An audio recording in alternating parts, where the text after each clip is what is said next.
the Asia Pacific Rural Development and Food Security Forum 2022.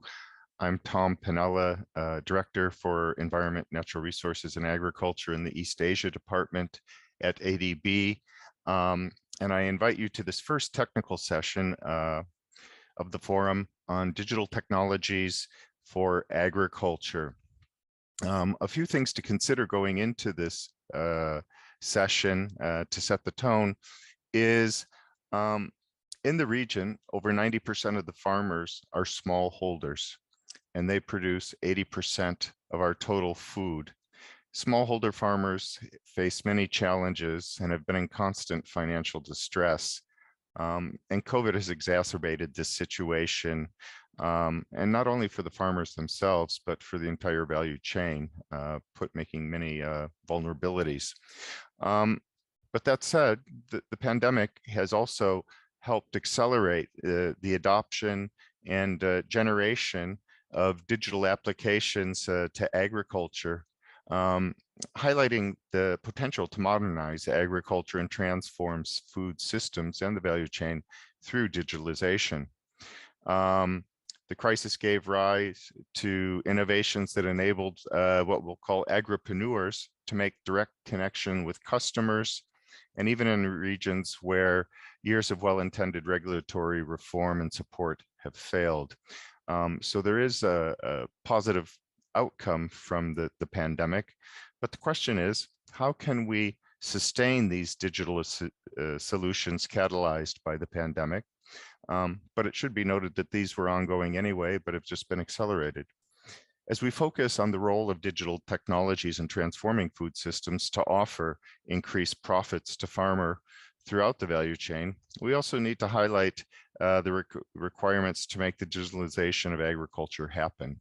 How are we going to do this?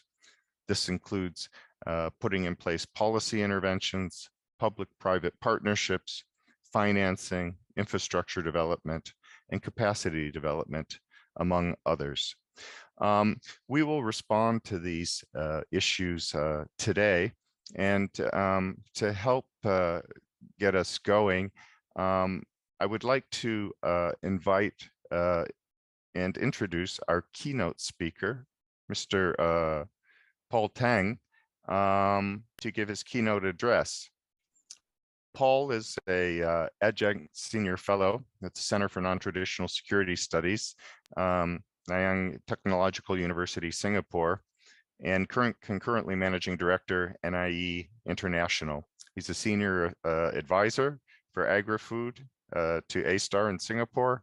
He previously held leadership positions at World Fish, the International Rice Research Institute here in Manila or in Los Banos, and Monsanto Company.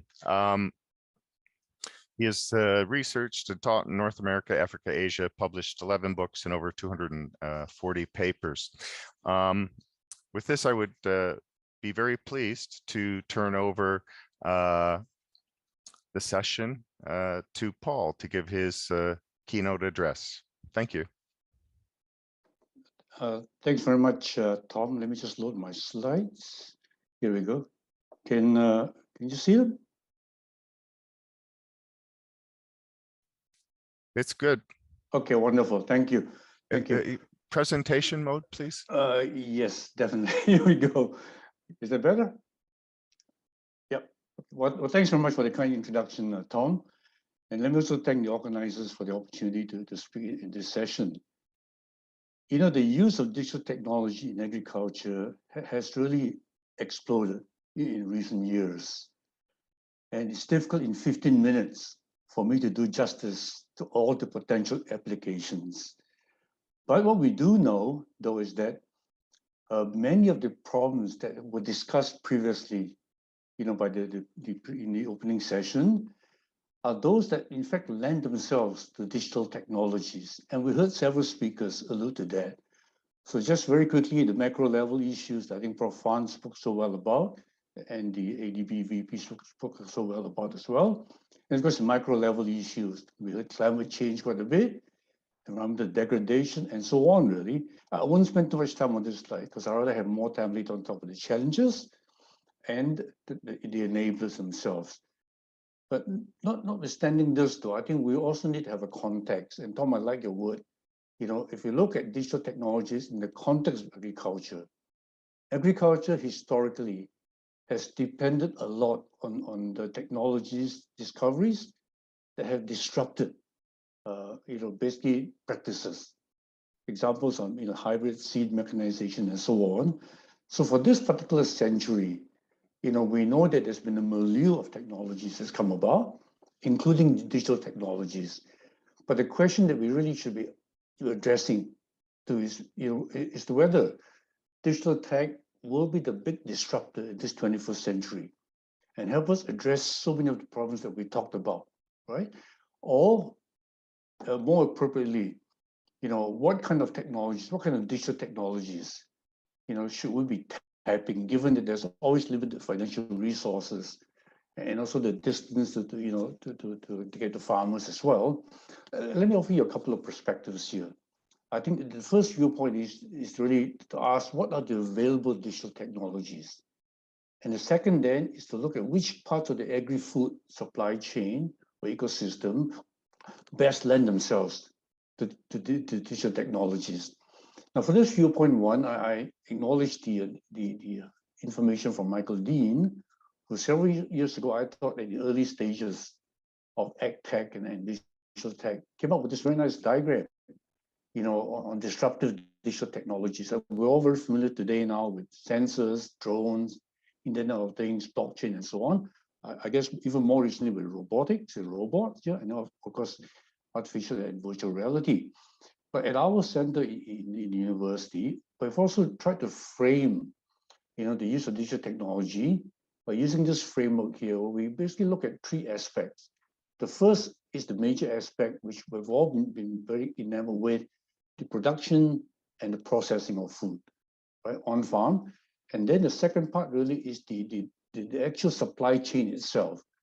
It usually meet the downstream. And then the third part, which is all encompassing and stretches the whole value chain, is digital finance. Because in many studies, the results have shown that smallholder farmers have great difficulties accessing credit. It's one of the major constraints. So this is kind of the umbrella picture that I wanted to share with you. Let me now spend a few minutes just going into each one of these three frames that we've used for our analysis at our center university. In terms of applications in production and processing, I think it's obvious that, we go by the concepts of smart farming and precision agriculture, which incidentally are not new concepts at all. They started in the 1990s, even before then. But in today's world, because of miniaturization and digital technology, we've been able to come up with things like intelligent sensors, pest and disease management tools, drones that provide analytics to farmers, and so on. I wanted to share in this slide today, it's not just the private sector, I don't want to give that impression, but the public sector institutions, namely the CGIAR centers, for example. On the left-hand side of this slide, I've just illustrated two of these on-farm so-called portable decision aids, the ERIG rice crop manager, and then the ECRISAT plantix, which allows us to look at identify potential disease issues in a selected number of crops. But underpinning all this, and what the farmer is concerned about really, apart from producing more and increasing his income, is this whole idea technically of reducing yield gaps. Yeah, I think suffice to say that every time the farmer buys a seed or saves a seed, there is inherent yield potential there. And as the season progresses, whether that yield potential is met or not depends on how well he manages the water, the nutrients, and limiting factors and so on, really. So we're seeing things come together now where in the older concept of smart farming, precision ag, and trying to increase productivity, the tools are now available basically for us to do many of these things, and at cost as well. Yeah. So this is the part where we talk about production and processes. And it's all come together, in fact, even in dealing with climate change, the emergence of controlled environment agriculture is a very important aspect of food security. Here, I just highlight one of these, the so-called plant factories or indoor farms, mainly to grow vegetables. And this really illustrates very well the use of digital Internet of Things systems. to link environmental sensors to crop to decision algorithms, which optimize growth. And today, there are hundreds of these now in Asia, and also more and more in Europe and North America. I just want to kind of perhaps note one, which I was very enamored with at the webinar a short time ago, organized by FAO China and Pinduoduo, where this company called Polaris is one of the few examples where a company is using digital twin systems models together with the fiscal facilities to guide optimization of plant growth to grow better tomatoes that taste well and have improved nutrition. So this is just one example of things coming together. And as part of the farm operations as well, we're also seeing now robotics coming in. Here's a startup company that was very happy to share with me the robotic system, which is modular, where you can basically hook up for different applications from spraying to land leveling, but it's all robotic. So this addresses the big issue that we've heard so much about even today, the aging population, reducing farm population, drudgery, and how to increase accuracy at scale, all the fundamental problems that have plagued scaling up good practices in farming. Okay? Let me now deal with the second part, which is really the kind of the supply chain proper itself, okay, kind of post-production. And this involves the marketing aspects, where we're talking about connecting farmers to businesses, consumers, other stakeholders, and also connecting other kinds of stakeholders to other stakeholders, to the whole system, in fact. And here, I'm, just again, don't have time to highlight, but I'm sure that our panelists from Pinduoduo will give you many examples. And I've particularly highlighted that company. For those of you who don't know Pinduoduo, it's kind of the Alibaba of agriculture, basically. Yeah? Very important play in this new space now of e-commerce, e-grocery, and being able to not just do feed forward, also feed back information itself, both ways. Yeah. Now, of course, linked to this, are the usual stuff like blockchain, traceability, e-groceries, in-store logistics. And even the non-traditional players have gotten into the game. I think I just, on the right-hand side here, just show one example of AirAsia, one of the first and most successful budget airlines in Asia, initiating this platform, e-commerce platform called Our Farm, which still operates today and have been very, very helpful indeed under pandemic times, yeah, to try and reduce some of the constraints on shipping food from country to country. So this is the second part of the frame that we use for analysis in our center. Now, linked to supply chaining is another aspect which I think we're just starting to see emerging. Okay, this is the potential to basically look at risk management in supply chains. I illustrate this by just one example that I've been associated with, forming a food security exchange that helps to develop algorithms to predict risk to different parts of the supply chains, something that's highly germane to the present situation. If we can in fact anticipate, okay, through artificial intelligence, machine learning, NLPs, and so on, we can mine news, that comes from different sources and be able to even anticipate some of the disruptions in different parts of the supply chain. Then it's obvious that we can hopefully try and put in some remedial measures. And that's the whole area of predictive analytics. And this is just one area that's just starting to really emerge, I think, in the whole area of digitalization, of supply chains. Let me move on a little bit and talk about financialization, because this is the other very key area, and it stretches across the entire value chain. I think, as somebody else said earlier, financing drives a lot of operations, and the availability of funding also drives a lot of progress in technology transfer and adoption itself. Yeah? And of course, at a very fundamental level on farms, farmers' abilities to access the market, to access credit, the potential of digital payments, and this in recent times are now catching on. I mean, even in large countries like India and China, I think we're seeing digital payments for farmers, by farmers, becoming more regular and more popular for that matter among small players. Of course, some countries have been much faster because of the enabling infrastructure and other countries have been. But here's an area where, if we talk about collaboration, okay, to uplift the hundreds of millions of smallholder farmers worldwide, having access to finance will be a very key part indeed of this whole process of doing so. So now, what we're also seeing now, and which is quite a significant development, I think, in the past, the public sector system, whether it's multilateral banks, the CGR and others, have been the main global systems. Okay, but we're seeing now the private sector coming in to transform agri-food systems along a very holistic supply chain. Okay? And here I want to just illustrate one of them, which is basically a large investment player called the Yield Lab. And what they've been doing to encourage the use of digital technology in both agriculture and aquaculture, the green and the blue, basically. Yeah? And as you can see, they've precipitated and supported startup enterprises along the entire value chain, from inputs to production to processing, distribution, consumption, sustainability, and so on. Okay?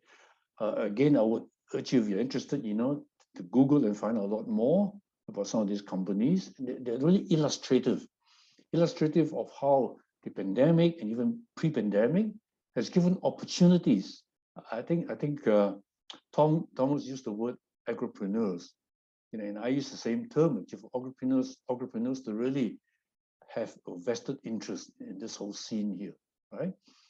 Now, let me now move on to the last part of my presentation, given the time constraints, and talk about the ecosystem itself, the challenges and the enablers, right? I think it's very obvious from experience so far that digital technologies on their own are not going to basically blossom unless there's a supporting ecosystem with enablers to accelerate adoption, especially stakeholders along the entire food system, but in particular, smallholder farmers. What are some of these essential enablers? In some of our studies, and this has been mentioned before, obviously supportive government policies that are translated into regulations and instruments. Then the digital infrastructure. I think too often we forget that much of the rural world that we talk about in Asia still does not have the digital infrastructure. Government investments, apart from the private equity market, yes, government investments are still needed, right? And of course, something that's very difficult to enable, the entrepreneurial spirit. Okay? How do you actually engender that? It'd be interesting to hear some comments from those who have more experience in how to promote the entrepreneurial spirit within the ecosystem. There are supportive enablers as well. And these are the existence of champions, focal organizations. I mean, our surveys have shown that, in situations, in ecosystems where there are distinctive champions, whether they're farm leaders, political leaders, or senior government servants, these champions help to accelerate the technology development and also adoption. Now, of course, the investments are needed in relevant human resources, in education and training, nothing new there, and then coordinated infrastructure for R&D, commercial enterprise, and the supply chain, especially linking them, the word coordinated really. And then finally, and we heard this several times in the last session, inclusive mechanisms for smallholder farmers. And on that note, I just want to share this next slide here, which are just two examples of inclusiveness. And these are private sector examples, which again, to me, is very enlightening. Because, as somebody who's worked in the public sector most of the time, I mean, the emergence of private sector activities to emulate basically what has been happening in the public sector, to me, that's a really encouraging development, especially in this area of digital technology. Just two startup companies, both originating from India for that matter, Credit AI, which is addressing one of the biggest problems farmers face, apart from reducing poverty, blah, blah, blah, it's really how to give access to credit to farmers, how to link farmers who very often don't have the credit base to the suppliers of credit, how to assure bankers and others, that these smallholder farmers are credit worthy. And then Faisal, which is the other interesting startup, again, all facilitated by the Yield Lab, so kind of a private equity, to help farmers increase yield by linking them to IoT systems, modern IoT systems.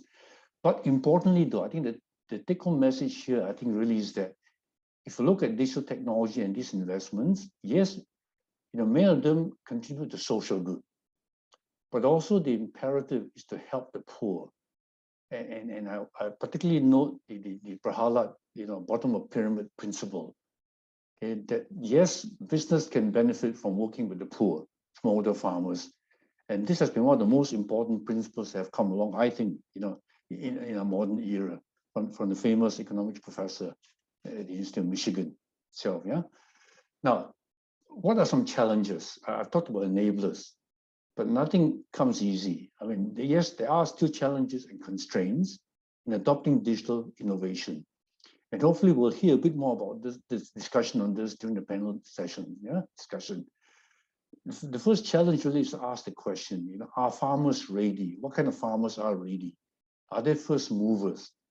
I would put it that that's one of the biggest challenges we find, to find the right farmers, because there's nothing worse than finding the wrong first movers to destroy credibility in a new technology. And of course, a very practical issue. Many of these technologies require energy. Are there sources of off-grid energy?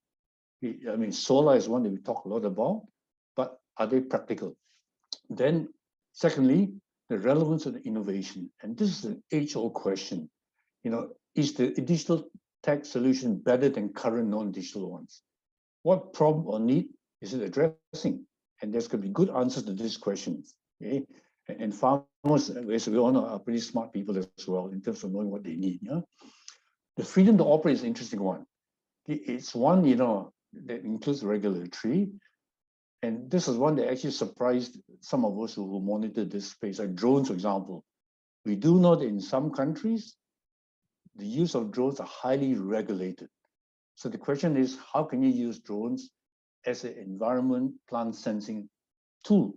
Because they are quite an important tool in many applications. Yeah.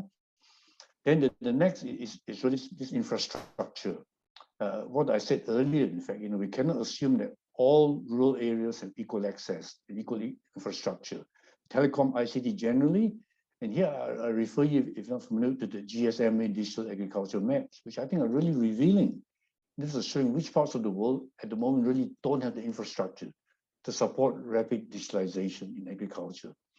Then the other issue that we actually uncovered in a sense in our studies was this question of data harmonization, standardization, interconvertibility of data, especially when it comes to competing service providers that use their own data standards. Then the next one is technology affordability and access. The technology transfer system, which is linked to the next one actually. And then later on, product stewardship. The after so-called, transfer processes. They are required because some of these technologies are not simple. And that's also where there's emerged an agropreneur class. Like in China, for example, you've got young university graduates now running services to provide basically IoT systems, drones, sensors, and so on. But they do provide an after-sales service. So product stewardship is actually another key challenge, but also a potential constraint in adoption itself. I just wanted to share this particular, one of the ending slides here to make us think a little bit more. We have heard a lot about partnerships, SDG 17, for example, yeah? Now, I personally feel that, as somebody who's been involved in the public sector and also the private sector, that now is the time really to leverage and synergize public-private sector investments towards the sustainable deployment of one important technology, which is digital technology. And in the process of doing my research, it actually amazed me how some of the private sector entities already have their global networks. Yeah. So back to this old, kind of statement about how the whole is more than the sum of its parts. I think there'll be so much more powerful if we can integrate private sector networks into the existing public sector networks, which have lots of experience, the CGIAR, the multilateral development banks, and so on. But in the end, to serve the farmer, especially the smallholder farmer. Let me just stop, because I've used up my time by just saying that the future is now, really. And I really want to acknowledge the willingness of some of the private sector entities I've spoken to, who are willing to share information for some of the examples I've cited here. So thank you very much for listening. And for those of you, for lack of time, we can't end in the conversation. Please do contact me. My email address is here. I'll be very happy to end in the further conversations with you on this whole area of how to accelerate digital technology adoption in developing countries in particular. So thank you very much for listening. Thank you. Thank you very much, Dr. Tang, for a lot of information in a short amount of time, but very good at kind of raising the challenges as well as the opportunities for digitalization and technology in agriculture throughout the value chain. Now, to take this a bit further and discuss it, I would like to introduce a panel with us here today.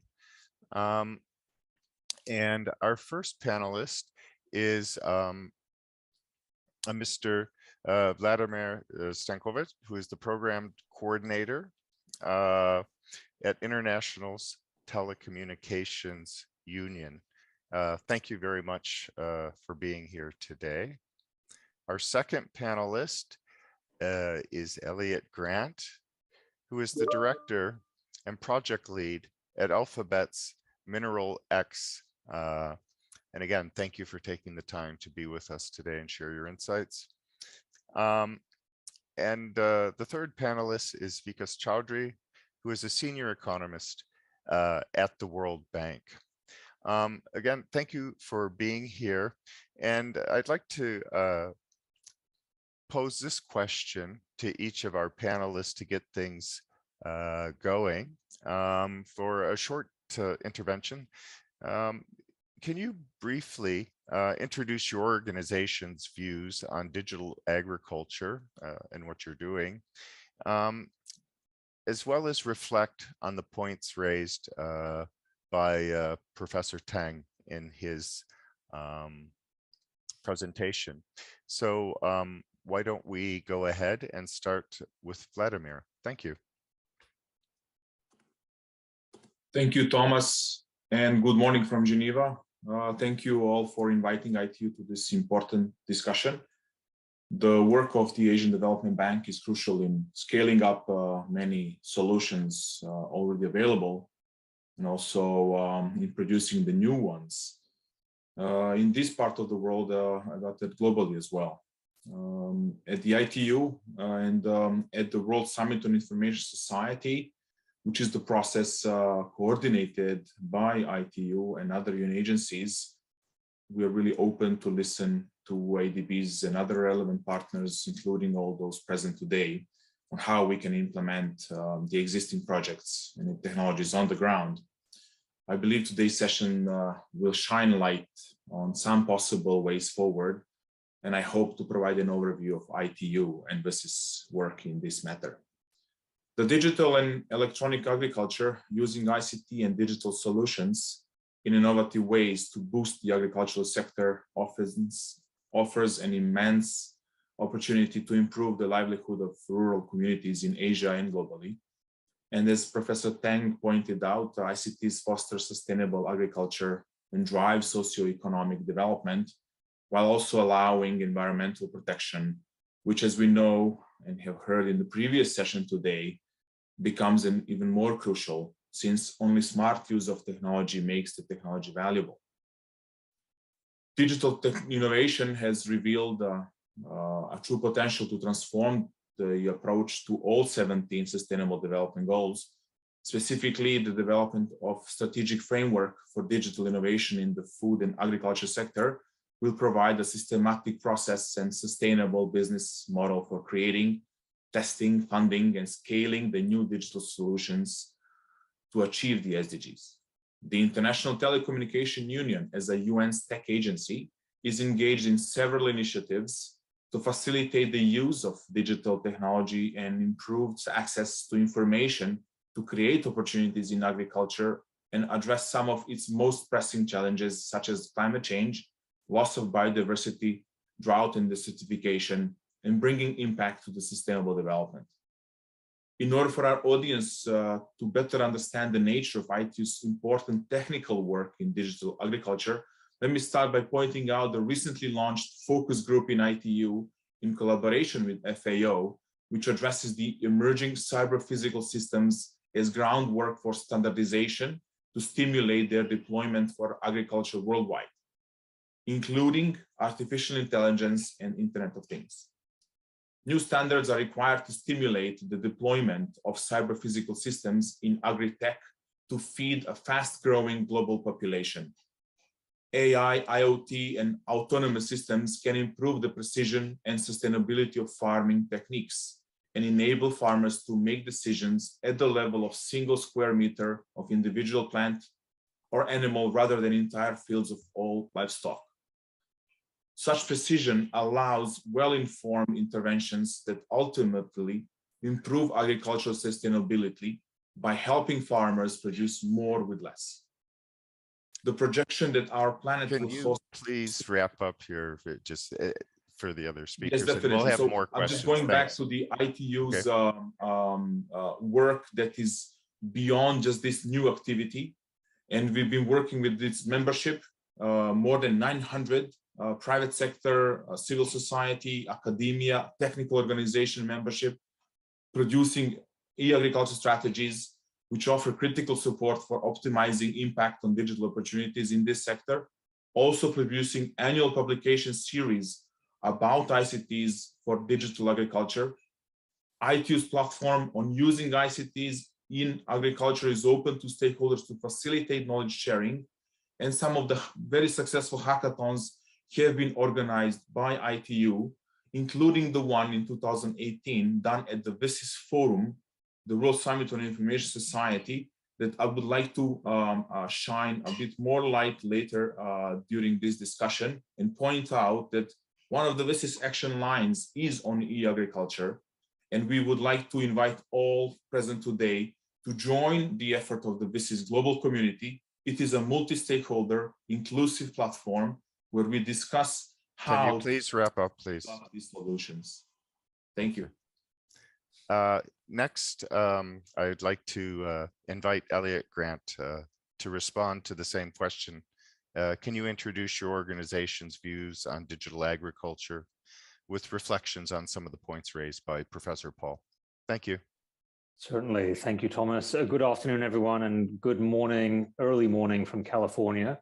My name is Elliot Grant, and I lead sustainable agriculture research at X, which is Google's advanced research group, also known as the Moonshot Factory. I've personally spent 15 years building innovative digital solutions for the global food system and tackling problems like food traceability, food safety, and food security.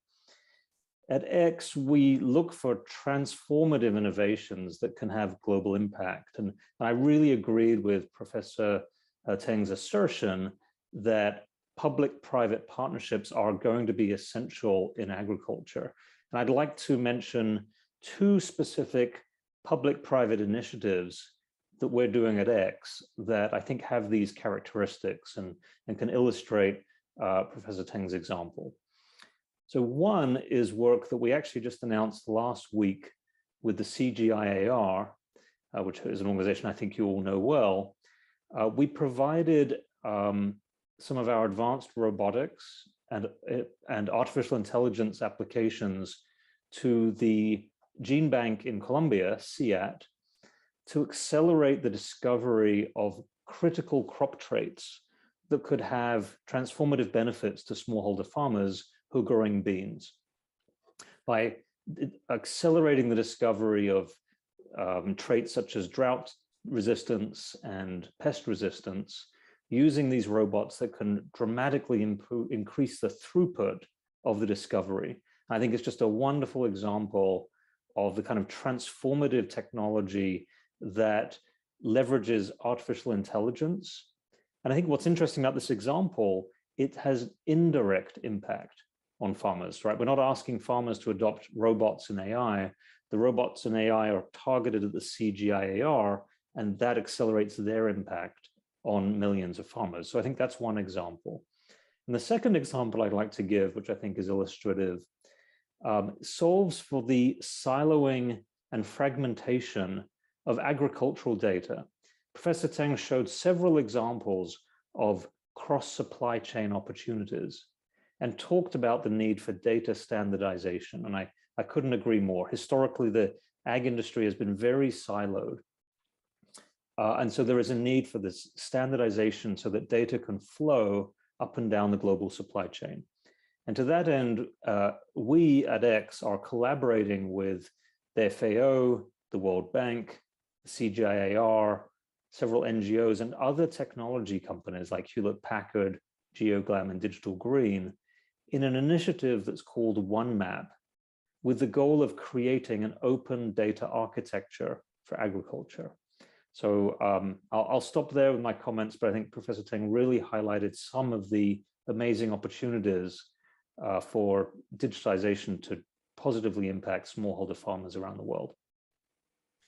Great. Thank you very much, and also appreciate those two clear, very tangible examples of how you're taking this forward.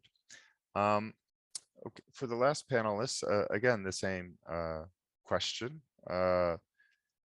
Chaudhry, how can you introduce your organization's view on digital agriculture and reflections raised by Professor Teng? Over to you. Thanks a lot, Thomas, and good afternoon, colleagues. I'm dialing in from Jakarta at the World Bank office.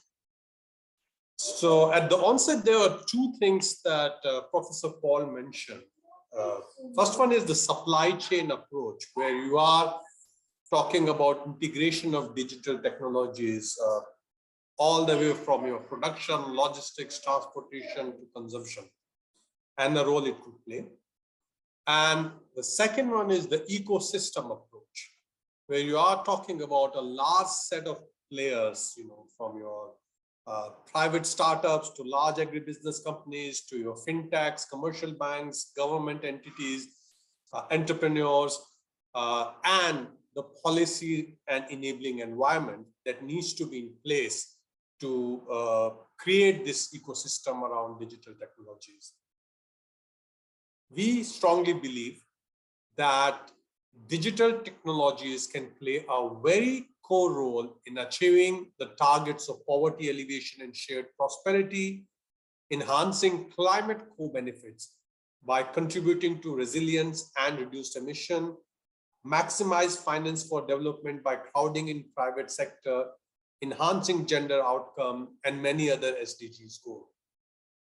At the World Bank, digital agriculture is one of the cross-cutting agenda that we are trying to mainstream through our multiple operations. In principle, we are trying to do it through three approaches. Number one, by mainstreaming it in our investment lending operation. So as you all know, we are a development financial institution and we provide large-scale operations, whether it's a P4R or investment lending operation.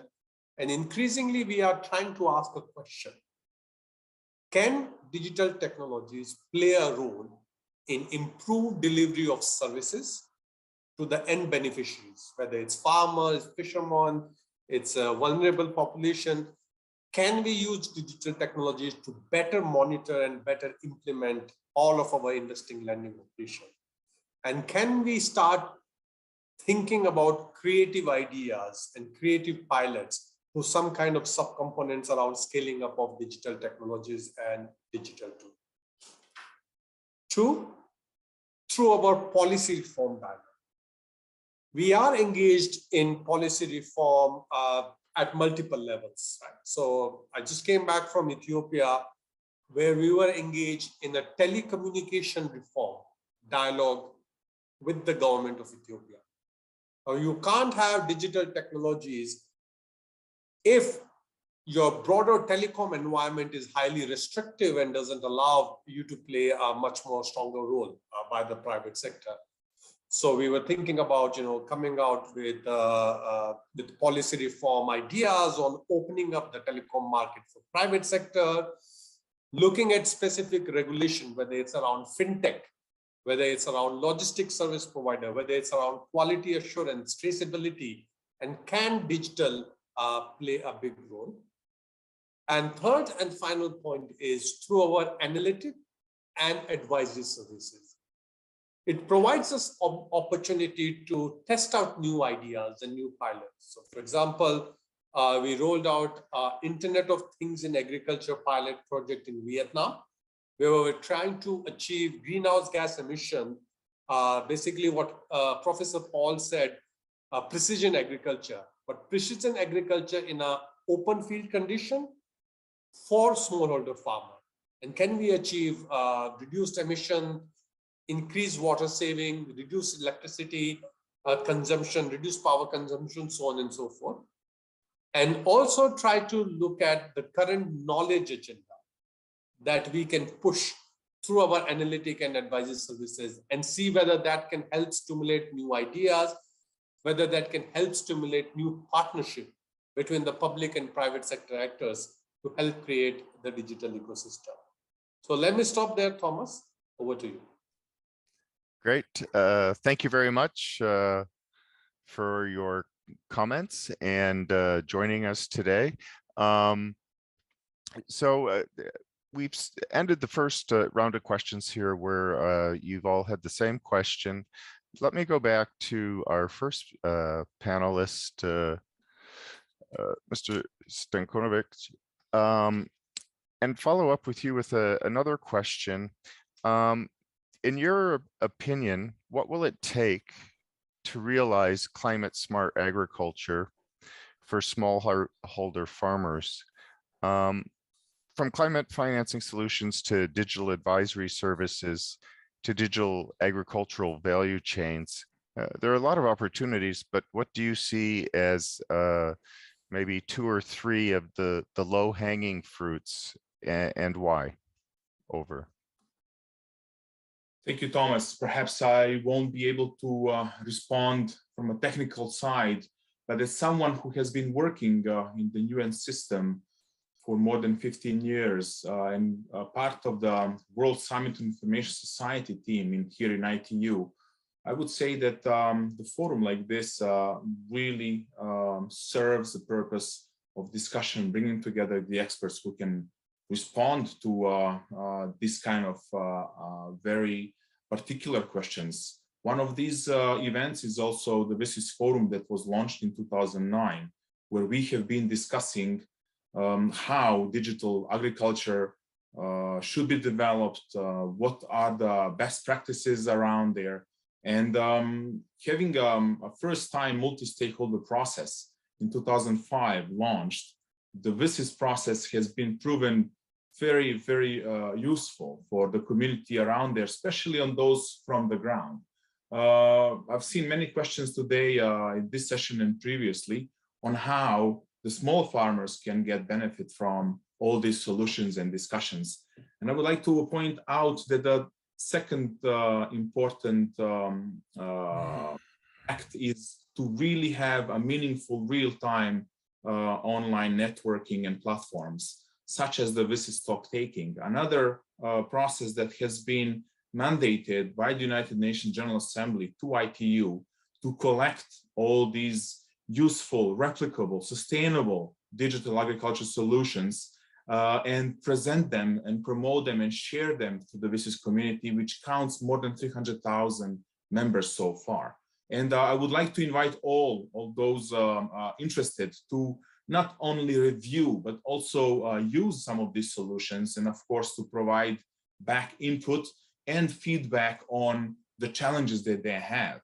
We have been working for many years with the e-agriculture community at the WSIS Forum and in the WSIS stock taking, collecting these data together. And we are looking also into increasing and enhancing the work on ICTs against hunger at the WSIS Forum this year and beyond. So please come back to the WSIS team in ITU to discuss further these options and opportunities. And we would love to provide you as much as opportunity to network with those that you find useful to help develop your projects and solve some of the agricultural issues and problems you have.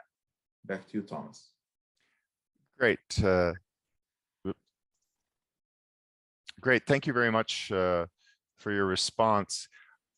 And next, coming back to Elliot, I'd like to ask you, in our experience, we have noted the scalability of successfully piloted digital agriculture solutions seems to be a major hurdle. What are your thoughts on how we can ensure that these digital solutions remain scalable and accessible? Thank you. Yeah, thank you for that question, Thomas. And I think, this is not an easy question to answer. Coming from California, it's so easy to make a lot of assumptions about the infrastructure that's available, the skills that are available. And I'll go back to Dr. Teng's presentation. He listed multiple challenges to scaling, such as access to uniform power, or access to telecoms capabilities. And it goes beyond that, right? There's access to fertilizers, access to seeds, access to soil tests. So I think one of the many challenges we face when we think about scalability is not to fall into the trap of thinking that the technology is the only solution, right? Technology will rely on many of these other things to always be in place.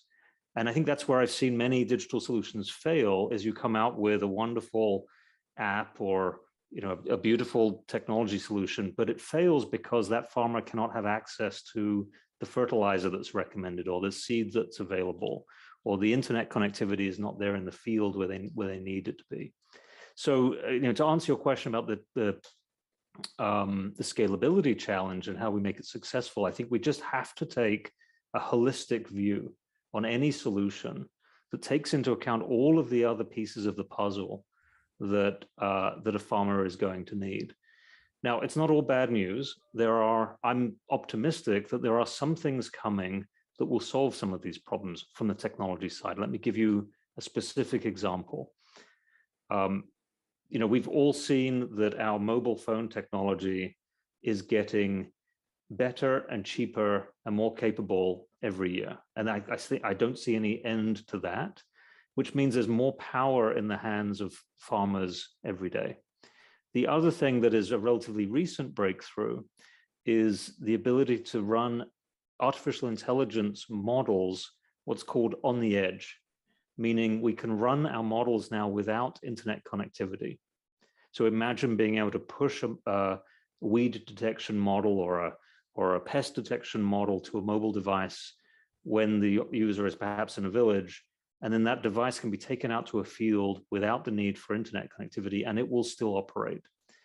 Those will continue to get better. Those will solve some of the challenges of having universal connectivity. It doesn't solve some of the things like poor roads and lack of insurance.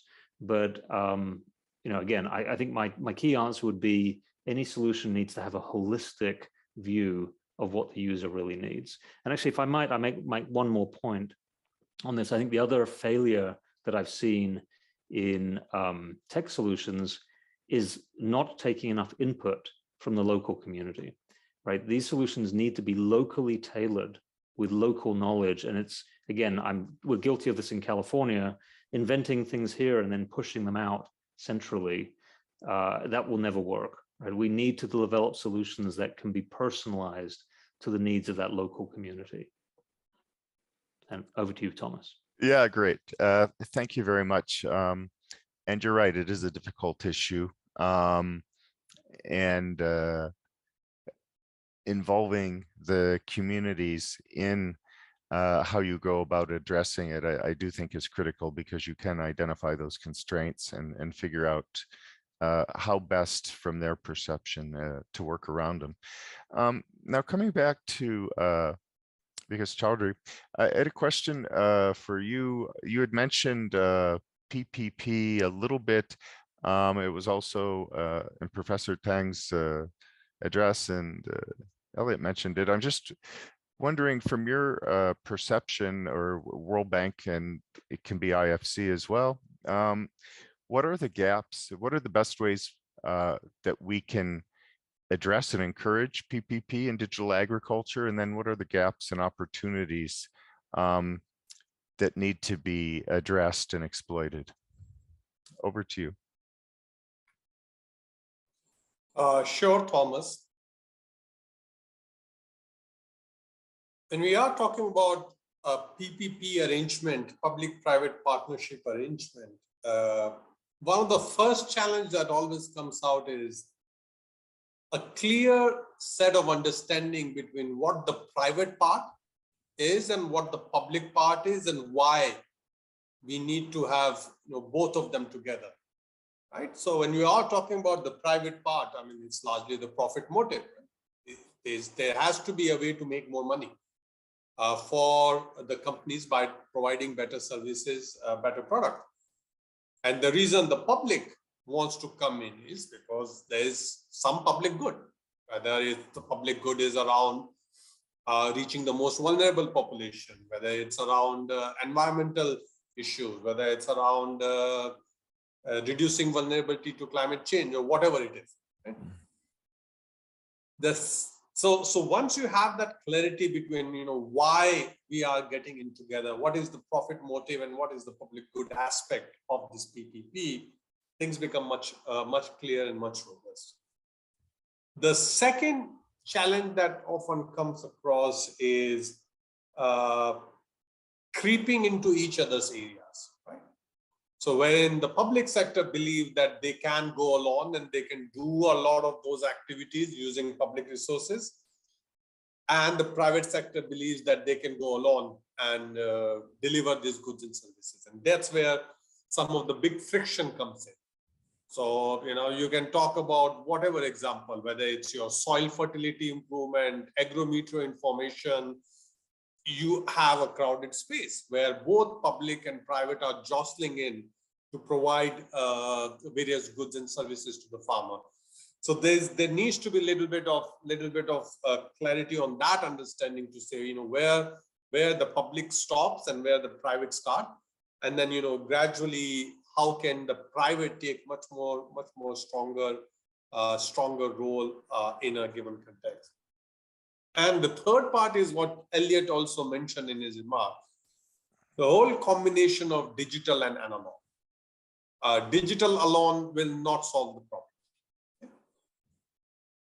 You need to provide physical goods and services. You need to have the road infrastructure. You need to have the electricity. You need to have access to fertilizer and access to agrochemical and access to market infrastructure. Digital can enhance the efficiency of that physical infrastructure. But if the physical is missing, digital, I'm sorry, colleagues, it's not rocket science. I mean, it cannot just leapfrog to 22nd century. And that's where a very strong role of private public comes in, to say, look, the necessary infrastructure has to be there, without which these services are not going to be scaled up.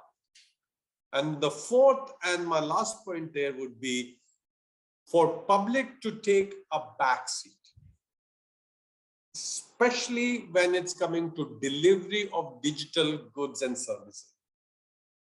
I very strongly believe that the private has to be at the forefront of delivering these goods and services. There may be case for public to provide in at a very, very remote location where it doesn't make commercial sense, to a particular segment of population where it's not commercially viable still, for maybe providing smart subsidies to crowd in solution for some social goods and some environmental good. But bearing most of those exceptions, I very strongly believe that the private sector has to take lead in delivering goods and services, and then the public needs to crowd out and give space to private to deliver those services. So those were 4 points. We are trying to help address this PPP arrangement through our engagement in a number of countries, and happy to talk about that more later on. Thanks, Thomas.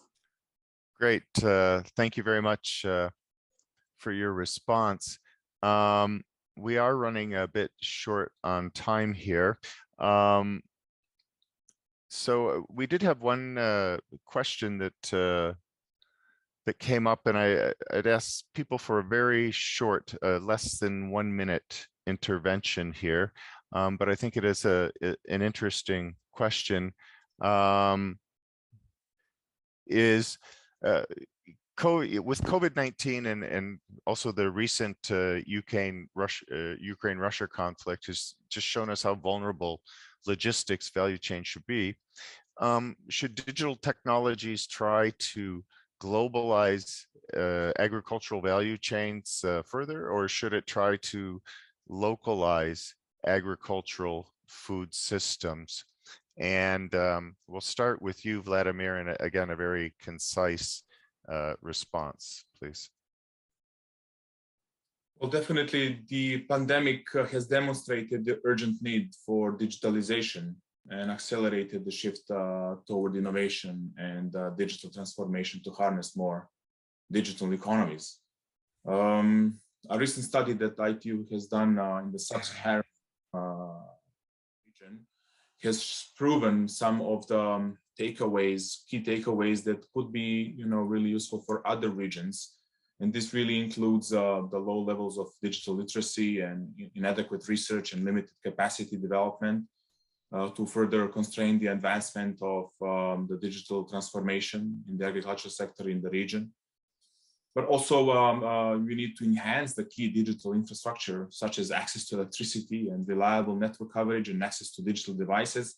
So I think going back to the question, I think we have to take a solution from both ways and see how we can work through global partnerships, such as SDG 17 or this is Section Line 18, and bringing it back down to the the scalable solutions that really are going hand in hand with the fintech and financing digital agriculture through microloans and other solutions, hubs, startups, private-public partnerships that can really see and understand what is happening on the ground through meaningful research and trying to go back providing solutions that finally have been implemented elsewhere and need to be replicated,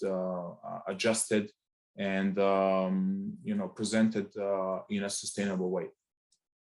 Okay, thank you very much for your response.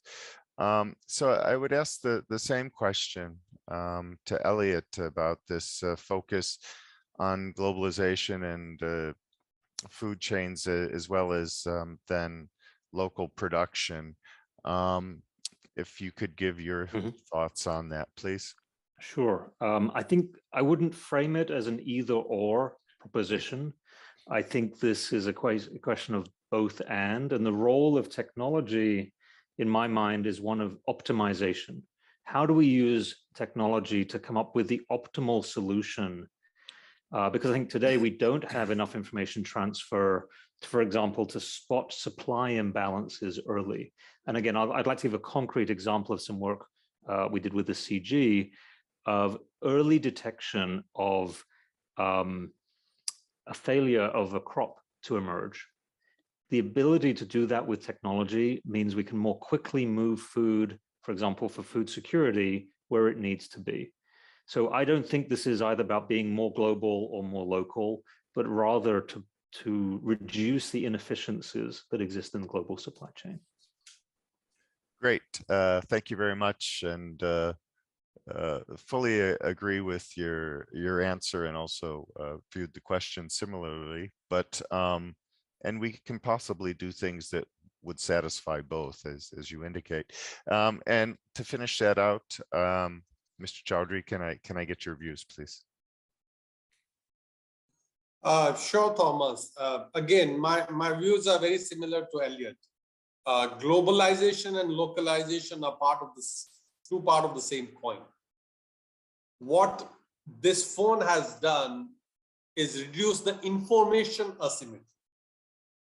And that for me is the biggest power. Previously, I am a small farmer sitting in India. I had no idea what's going on in other places of the world, where the markets are going to function, what kind of fertilizer should I put on my crop, a piece of land. Should I harvest today? Should I harvest 3 days later? Should I sow today? Should I sow it later? What disease is going to come? How would I, what chemicals to apply? Can I use some kind of other, non-invasive, non-chemical mechanisms to manage that? Digital technologies have the potential to change that. At a click of our phone, by sharing messages on WhatsApp, by getting all the agro-nutrient information, soil fertility information, I can now act. And by acting, I, as a farmer, can either make more money or save some of my expenses and produce much more products, whether it's for global market, local market, or whether it's for global market. You know, that for some extent, from a farmer perspective, is immaterial. So that's what I would say, Thomas. It's part of the localization and globalization are concurrent theme. They are going to continue to run, but the biggest advantage that we have now is the removal of the information asymmetry in some ways. Over. Yeah, thank you very much, and interesting answer. But there is a lot of power, and as noted, more and more power each day in the mobile phone, which hopefully we can harness, and as also you rightly said, with a big focus on the income and livelihoods of the farmers. And hopefully this technology will help us get there. I would like to thank everybody for the panel, and with this, move to the next section of the program, where we'll have several presentations and then Q&A from the audience to discuss. So firstly, I'd like to introduce Mr. Don Tan, who's the Director for Corporate Affairs at Pinduoduo. Can you please go ahead and give your presentation? Thank you. Sure. Hi, everybody. Let me share my screen.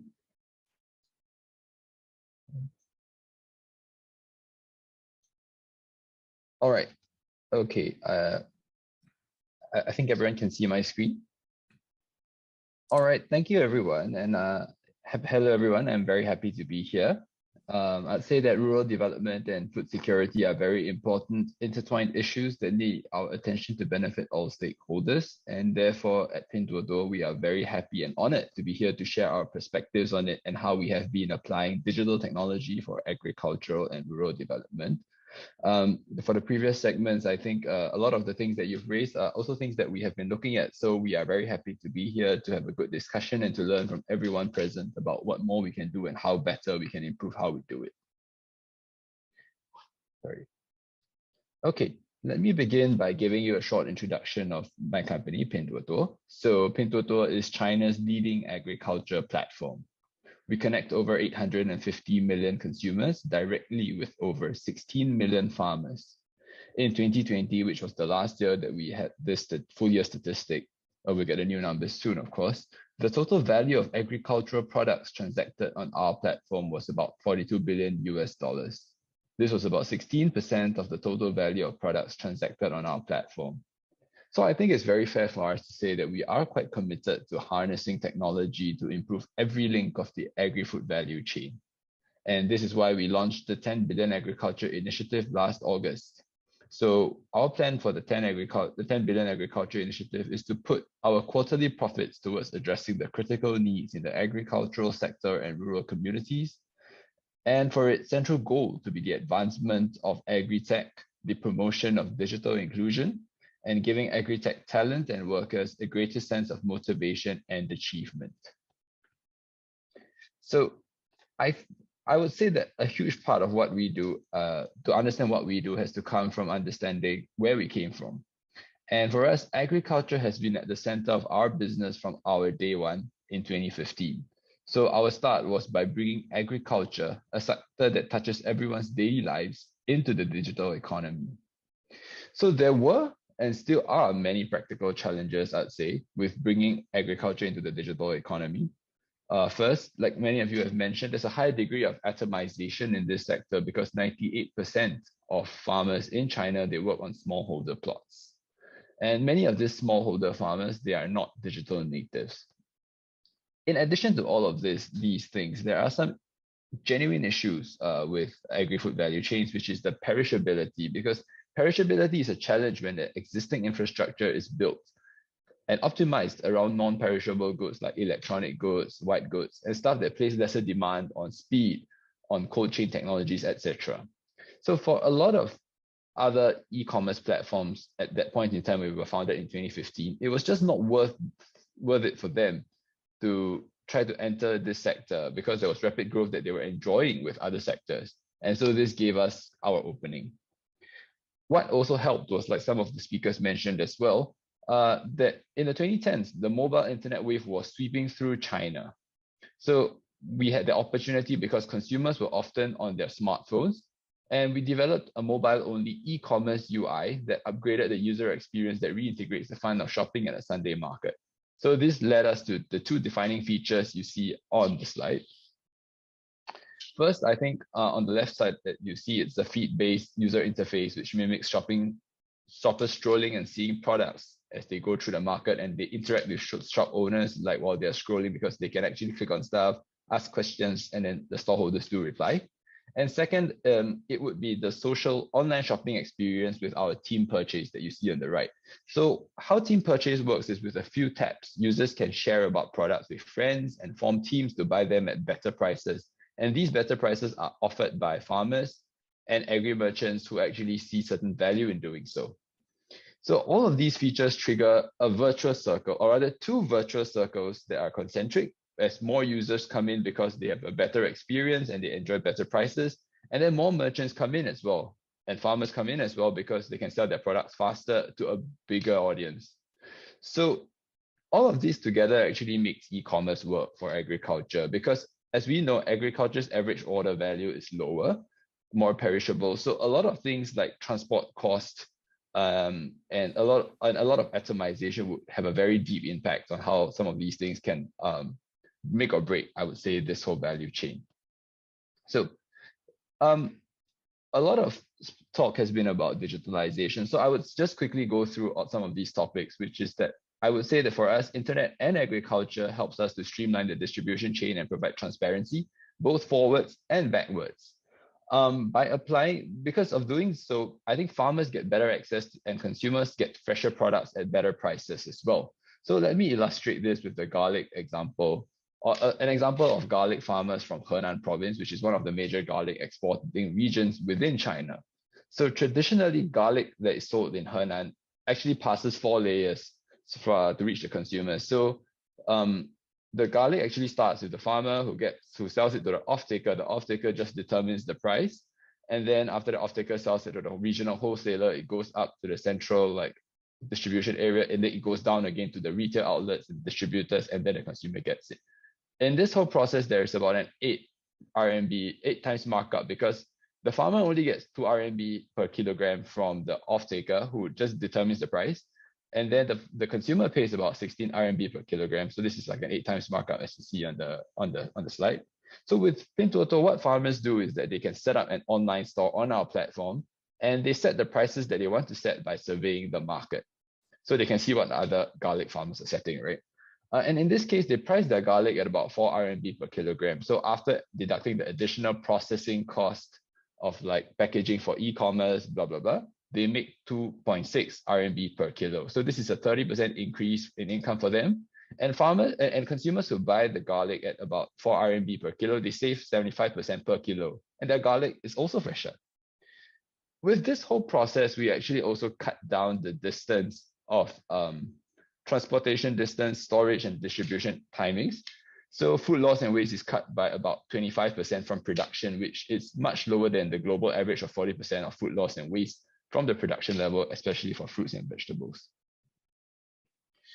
So while the concept is clear, I think for internet and agriculture, it is a lot of work to make digital agriculture work, or agricultural digitalization work for all. And this is central for us because it is important to make it work, especially for farmers, so they will keep coming back to sell. And to make it work for farmers, you have to make sure that they earn. And when you need to make sure that they earn in a sustainable way. And once it is sustainable, they can kind of invest more in themselves and then invest more in better processes and managing stuff. So we organize promotional activities like you see on this slide to raise consumer awareness, appreciation, and demand for agricultural products. So in this way, what we are doing is that consumers will come back for more and more stuff. They appreciate the stuff more. They may be willing to pay more for special products. And then this incentivizes farmers to actually invest more. And we actually help farmers in this way to raise their incomes and through this raise their livelihoods and raise the sustainability of their production. So this is to us another part of the virtuous circle that we are helping out with. Moving along, we also developed the Total Grocery, and Total Grocery is a system which connects local demand and local supply in less than 24 hours. So just to put it simply, Total Grocery was started in August 2020 with the COVID-19 in the backdrop. So what happened was that we noticed that as more and more consumers were going online to buy agricultural products, there were certain breakdowns, or not breakdowns, but there were certain bottlenecks in the delivery process. So we thought about a way to make a more resource-light system to fulfill this demand. And also there are other benefits that came along with it. So with Total Grocery, what we do is instead of a usual platform service that you see, we curate groceries by pickup locations. So consumers actually put in where they live or where they want to pick up their items from. And we match them with nearby agri-merchants. So based on the postal code or whatever that they put in, we actually offer them a certain list of curated items from nearby. So orders placed before 11 p.m. will be fulfilled at a pickup point that they can walk to by 4 p.m. the next day. So it's less than 24 hours. So what we are doing by shortening the fulfillment time and eliminating last mile delivery is that we are reducing resource requirements and costs, unblocking logistics bottlenecks. And I would say we are allowing consumers to buy even more products at better prices. And they also get to buy a wider variety of even more perishable items. So like in the two slides earlier, I mentioned garlic. So garlic, to be fair, is a perishable item, but it's not as perishable as, for instance, cilantro or coriander that you see on this platform. So now we make it possible for them to do so at a good price. And when we are doing so by cutting out last mile delivery, which is about 30% of delivery costs in China approximately, we are making the product more affordable. And through all of these processes, we actually also make it more sustainable for the environment, because sometimes some demand can just be fulfilled from nearby instead of from far away. And I would say this is the benefit of having a network like this as well. So of course, all of these things, we can say that we are innovating at the level of the downstream, but moving to the midstream, we also are working on agri-focused infrastructure as well. Because like I mentioned earlier, we have observed that infrastructure is not really designed for agriculture exports, for agriculture sales to fulfill the demand and supply. So we think that this is something that we need to change as well, because if there's a lot of food loss and waste, there's a lot of income that is lost for farmers. And it's not just the income, it's the loss of nutrition and nutrient, it's the loss of productive resources. And we know that we need to be more sustainable. And therefore, as a system, we need the agri-food system to be more sustainable. So we also need to kind of solve some of this issue so that we don't put in resources that go to waste. So for us, agriculture is big and unique enough, and we are investing and working with partners to expand warehouses, sorting facilities, and smart route planning systems that reflect the real-time resource availability throughout the network. So just to clarify, I would say we do not own our own logistics service providers. We are very fortunate that the system in China is one where this system is completely developed or very, very developed, and we can tap on third-party logistics service providers. But we kind of know where they are, we know what they're doing. We will do it in such a way that deliveries are efficient and we help to cut down on idling time, because actually a lot of cold storage idling. You try to wrap up, please. Thank you. Sure, I'll wrap up soon. So that is one of the things that we are looking at.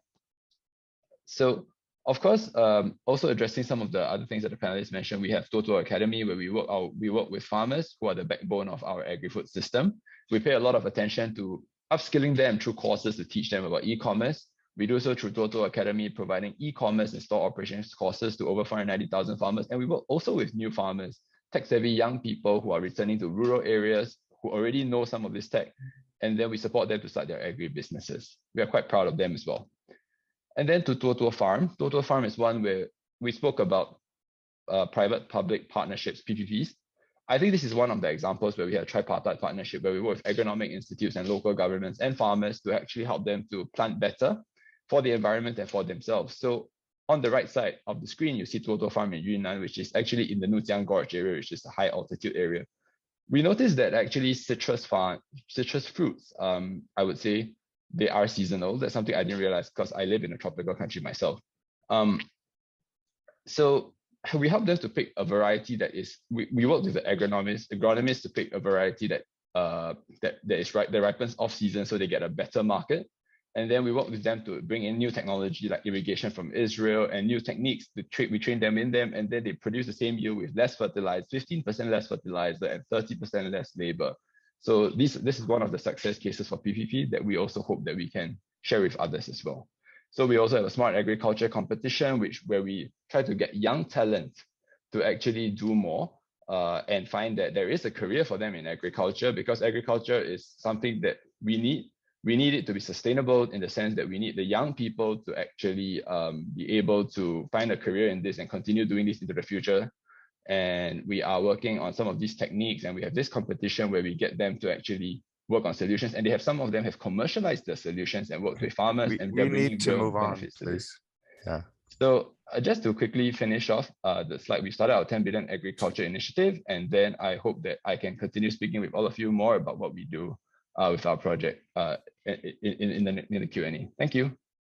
Yeah, thank you very much for your presentation and great examples of really how this is at a very small scale in terms of the farmers and the consumers, but also has being exploited for very large uses as well. It's really interesting presentation.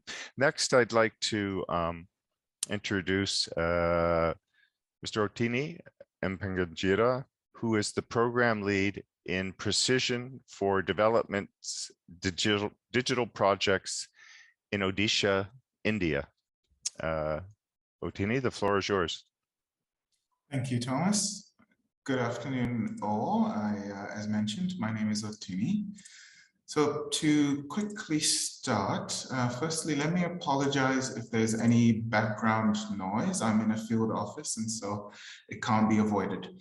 But my presentation today is going to primarily focus on raising some thought questions for you all on, what it is like to implement a mobile phone-based customized advisory service for smallholder farmers, particularly when those smallholder farmers are less digitally able, and to do this at significant scale. So this will be my presentation, a very quick overview of our organization, and then I'll deep dive into our project here in Odisha. So our mission generally as an organization is to close the information gap that our smallholder farmers and other poor peoples across the world see in many of their activities, but specifically in agriculture. As an organization, we have now reached about 5.7 million farmers across the world in about 9-10 countries, of which about 5 million of those we're actively serving today. And so the challenge that's in front of us is very well understood, and I think a lot of the panelists have really hit the nail on the head here. Within the agricultural value chain, there's inefficiencies in multiple components, but one of the underlying currents, if you will, is this information asymmetry, be it where and how to access inputs, all the way to where and how to sell their excess whenever they've got a bumper harvest. And so our opportunity in the digital space, particularly in the countries where we work, is that mobile phones are continuing to increase in prevalence. In India, for example, between 60 to 80% of our adult populations own a phone. And at the same time, we've got increasing awareness of who our farmers are and what they do. And so together, this allows us to provide and to close this information gap. What distinguishes us as an organization and our model is not just the low-cost nature of mobile phone and technology, but also the fact that we continue to keep the farmer and evidence at the center. And with our partners, we strive really hard to ensure that the service that we are providing to them is free at the end of the day. So very quickly, our service that we provide in Odisha is a build, operate, transfer service. It's a partnership between ourselves and the Odisha Department of Agriculture and Farmer Empowerment. When we look at Odisha, about 69% of our farmers grow rice, and this is the main crop, as well as all of the other crops that or livestock that they rear or grow from season to season. Yet, a significant proportion of these farmers, about 25%, have yields, a significant proportion of these farmers have yields that are about 25% less than the national average. And there's a definite gap between what they're producing today and what they could potentially produce within their specific fields. When we've looked at what information farmers have for their agricultural practices, we note that they don't have the opportunity to supplement their knowledge, either access to services like ours or within traditional extension systems, enough that they don't change their practices for timely planting and growing, better response to pests and other adverse conditions, and so on and so forth. So in addition, we've taken a model that we trialed and optimized in another Indian state, in Gujarat, as well as in Kenya, to come together to build this build, operate, transfer program. Today, we're serving about 2.2 million farmers across all 30 districts, and we have partnerships with multiple organizations, of which our key supporters are the government itself, the BMGF, as well as JPAL South Asia. What does this service look like to the farmer? As you can imagine, within digital, we really can fall into the trap of the most exciting, the most cutting edge of the technologies that are available to us today, from satellite-based weather systems, algorithms, and so on and so forth. But not all of this is available to the smallholder farmer. And so we have to ask the question, what do they have access to in their hand today? And so this is this question between feature phones versus smartphones. For Odisha, we realized that the vast majority of our farmers today, or when we opened, held feature phones, and we didn't let this stop us. We instead built an IVR-based service. This is interactive voice response based service, where by dialing this government short code 1.5333, farmers can register. With that registration, provide some of their own demographic information that we can use to customize weekly advisory.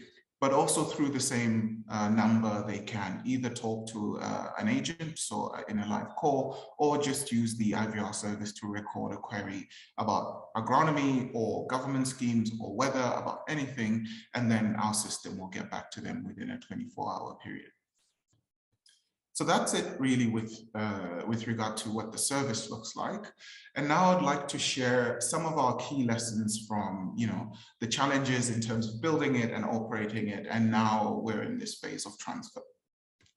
So when we really think about building a digital service to close information gaps, at the minimum, we can look at it from three components. One, we need information about who the farmer is, who needs this service. Two, we need to be able to put together all of the existing agricultural technology, and in this case, I mean agronomic information, and be able to really know how to target it. And then three, we need to be able to deliver it. So from an implementation point of view, when we're talking about who the farmer is, we really have to be asking, what information do we have available? In our case, we're partnered with the government. And so there are some databases we could take advantage of. But even within that, we have to ask what form and quality that information is in. And for all of you out there, when you're getting started, are you in a place to take advantage of similar information systems, or are you starting from scratch? And how does this affect your startup costs as well? When we're talking about generating precision recommendations, we're really talking about what the advisory landscape is. As an organization, you might be able to come with a specific value add, be it in research, be it in agronomy, be it in technology, but ultimately you're acting within partners, and it might not be the case that you also have a research network which is testing different seeds in different weather conditions within your geography. And so what we've taken advantage of here in Odisha is to work with our government partners, as well as the university, IRI, CGIAR, and others who have research in the field through which we then know, okay, this is what is best to communicate to our farmers within their specific agroclimatic zones, and so on and so forth. Finally, when it comes to communicating to farmers, we're then asking the questions that are key to the technology itself. As previously mentioned, we quickly realized that we couldn't use smartphone applications to reach the vast majority of our farmers when we got started. And instead, we had to put together a system that could reach them through feature phones. At the same time, we also couldn't build large server farms and that sort of thing within the confines of our government premises, them being our partner. And so we had to come up with solutions as well. Okay, time check. Yep. Moving on. When it comes to operating the service, technology really is super great, but it really isn't the end all of it. I think one of the panelists mentioned that genuinely the user has to be the center, and at the same time, the service itself, the technology itself cannot replace the existing extension or the physical systems, but rather it must augment them. Yeah. And so as we have built our system, that very simplified chain, if you will, actually grows a little bit into a simplified chain 2.0, where we're incorporating feedback mechanisms, as well as very purposeful components for iterating and optimizing the system at hand. And so you can look at iteration in multiple ways. One of them is on the technology. Okay, we need to wrap up soon, please. Apologies, I will do that very quickly. So we can look at it from the technology. For example, is the menu comprehensible to the farmer? Or we can look at it with regard to the message that's being delivered. To summarize quickly, all of the components at which you can iterate on your existing service come together to produce impact for the farmer. So very, very quickly, we are also in a place where we have to hand over this project.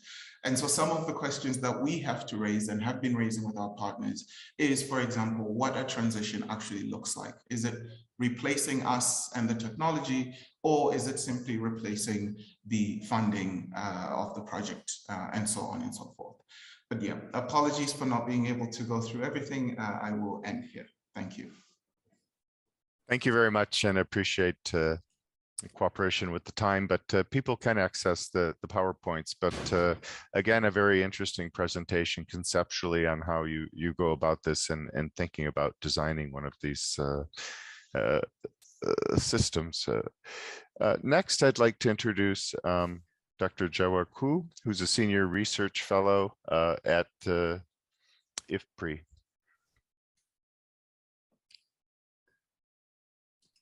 Floor is yours. Okay, yeah, thank you. Thanks, everyone. Thanks and hello, everyone. My name is Jao Ku, a senior research fellow at the Environment and Production Technology Division at the International Food Policy Research Institute. So in my presentation, I want to shift gear a little bit to look at the policy level and high-level decision makers, what kind of challenges they might face when they want to harness the technology for better risk management in climate and market, for example. So our institution is working on the research-based policy solutions.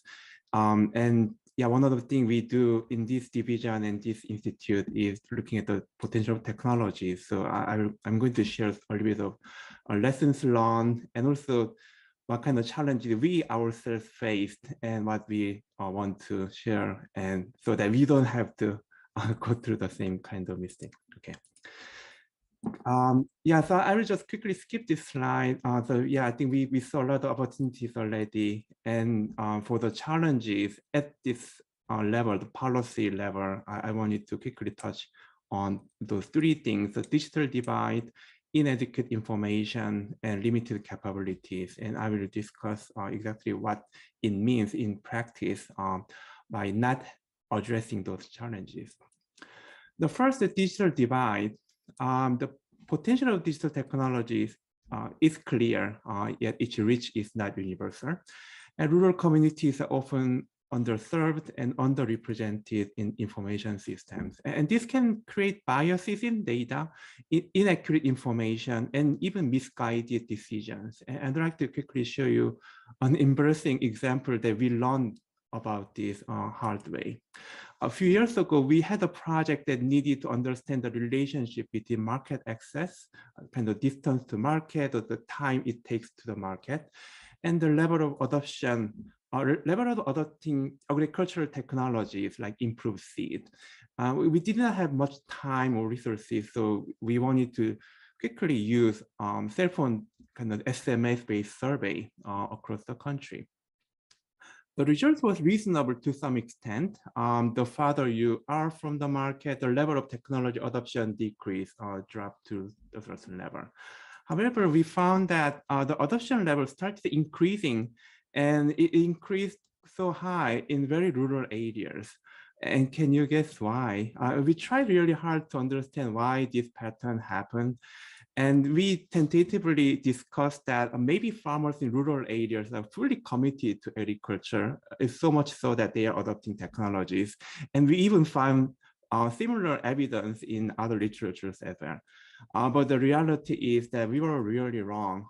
This was happening because in rural area, because of the high price of cell phones and low level of connectivity, people who can afford to own a cell phone is the only people answer our survey, and they are the ones better off and can adopt the technologies more. So yeah, again, the lessons learned here is that yeah, you really need to have a good strategy for collecting data and ground truthing information and data to validate your finding. Yeah, otherwise you may fall into the trap of not representing and not fully really understanding the challenges and underrepresented population, especially in rural area. The second challenge area I wanted to mention is inadequate information. There are many information systems already in place across economies. We even started hearing that some countries have too many information systems and they need to be better coordinated. Evidence shows that, however, weak information system with inadequate information still waste budget and exacerbate poverty and slow economy growth. Existing knowledge is not always useful, and they might be outdated or difficult to apply in practice. Here is another sad example that we analyzed last year. We published it last year. This was the story about 2015-16 El Nino, which caused a lot of problems around the world. In this case, December 2015, FAO issued very scary early warning that Southern Africa will face severe drought. At the same time, the Zambian government issued a precautionary export ban on maize grains to protect their local food supply and food security. However, in reality, what happened was the extent of drought was not very severe, not very wide. Drought was only recorded in the southern part of the country, and most other part of the maize growing area actually recorded normal or above normal rainfall, and they actually produced more maize than they could have done. They could have produced in normal years. However, because the export ban already in place, they couldn't export, or they couldn't really bring it to the market of other countries to seize this opportunity. And government actually didn't have this information flow channel into decision-making process. So government actually didn't lift this export ban in time.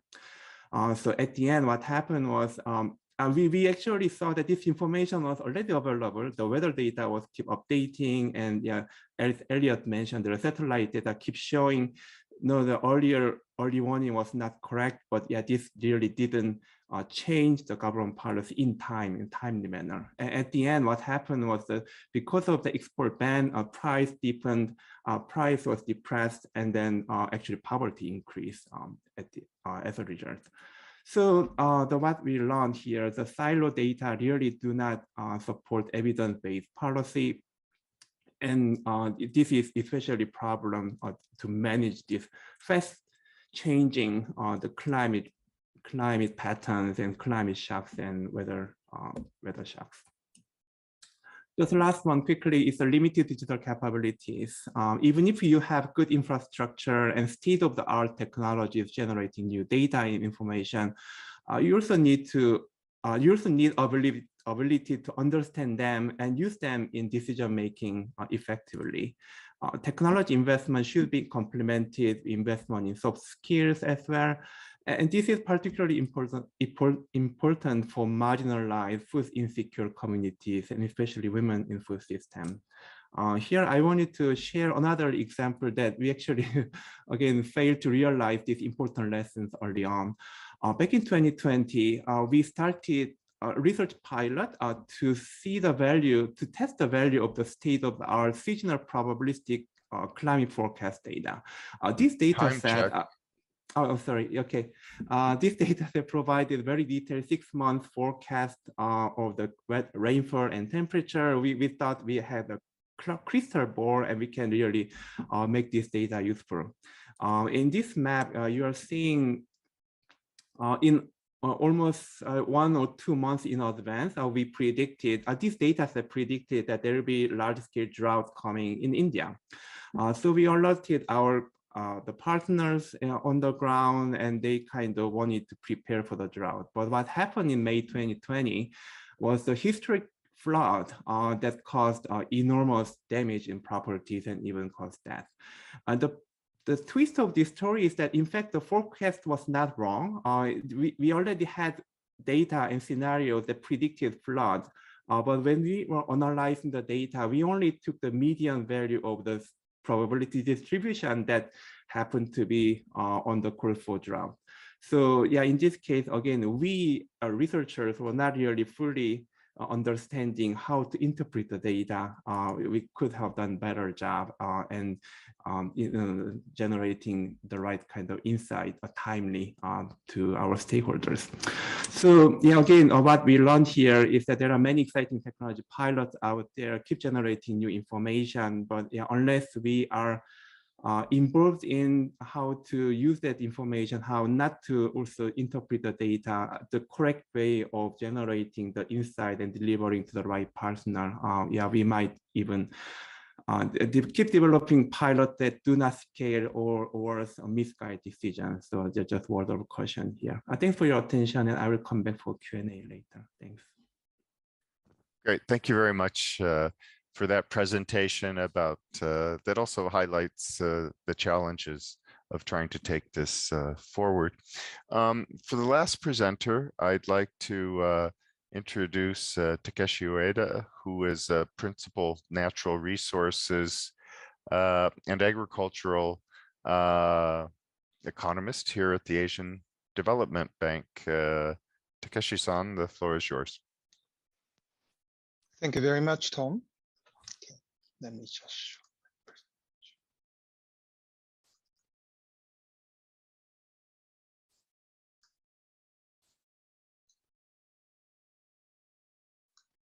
Thank you. I just hope to acknowledge the people who contributed to this presentation. My colleagues from Department of DENR, Environment and Natural Resources of the Philippines, and also Department of Trade and Industry. This presentation is all about ICT application to sovereign or public project management. So the context is a bit different from what has been presented. And I think it's also interesting angle. And so let me just start. 4 types of technologies used for this project management. So, right. Let me start with the project profile.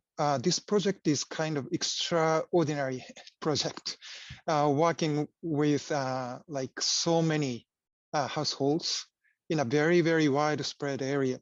I mean, maybe 15 times as large as maybe Singapore. It's quite wide area, and they are all scattered in different islands. So we were having this kind of challenging task in order to improve livelihood through improving natural resources, especially watershed area. So that's our project purpose. And there are 3 kind of components. First one is integrated watershed management and investment planning. And second is actual physical investment in rural infra or livelihood support. And lastly, building capacity for local governments, as well as communities and agencies, multiple agencies involved. Okay, let me just talk about this lady. I mean, she is one of our beneficiaries, and her name is Ms. Cecilia Ofo-Ob. Is part of the Indigenous Peoples Organization. She's living up high, very high mountainous area, and located in Mountain Province. And there is such province called Mountain Province in the Philippines. So she's one of the active women's organizations member in this Cordillera Administrative Region. It's up north in the Luzon Island, if you know the Philippines. And okay, so we are supporting 16 hectares of reforestation sub-project and 3 hectares of agroforestry sub-project.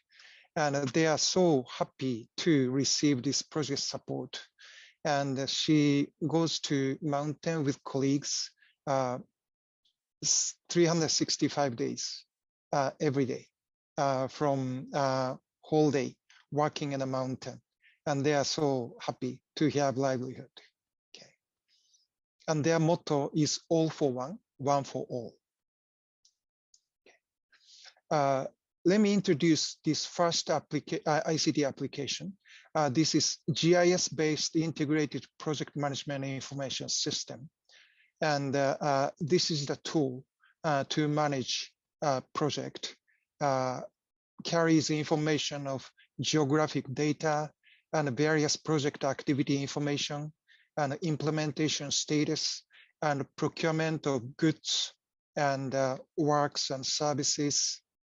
So this really kind of made project management easy. So this is one of the picture generated from that system. So you can see how scattered these areas are in this Philippine map. Okay.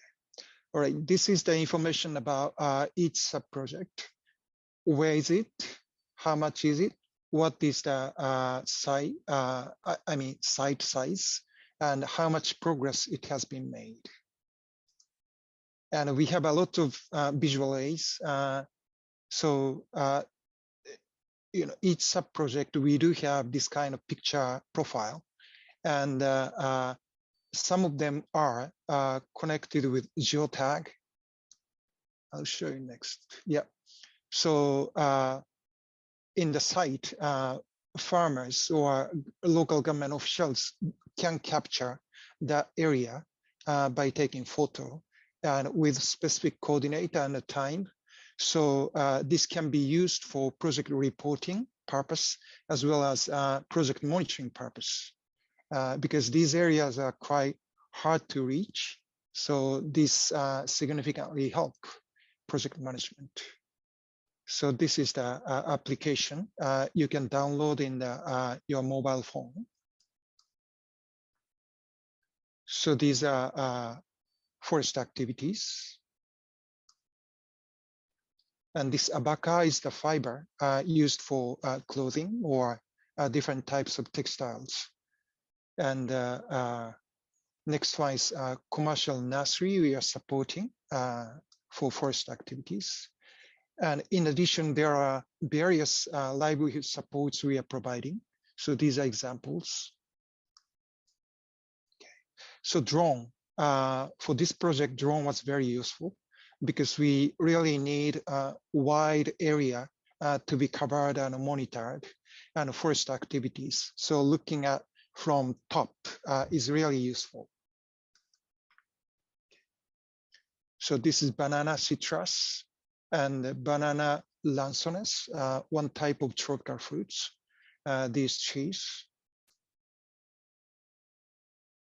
Yeah, similar pictures. Okay, all right. So this one is combination of geotagging and picture taken by drone shot. There is application which can make kind of connection to it.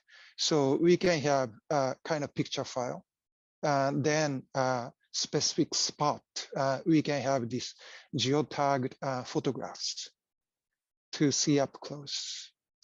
Lastly, this is e-commerce. I mean, they are living in a remote areas, and it's difficult for communication, and also they cannot provide sufficient supply to, put on, for instance, Alibaba in the Philippines.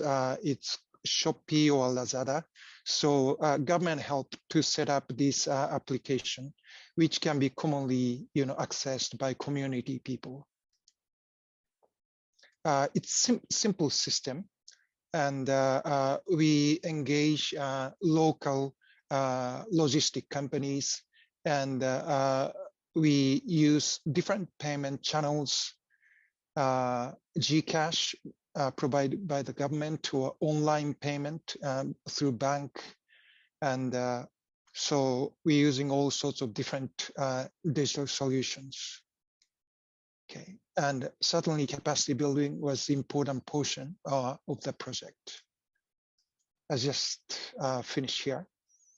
Thank you very much. Thank you very much, Takeshi-san.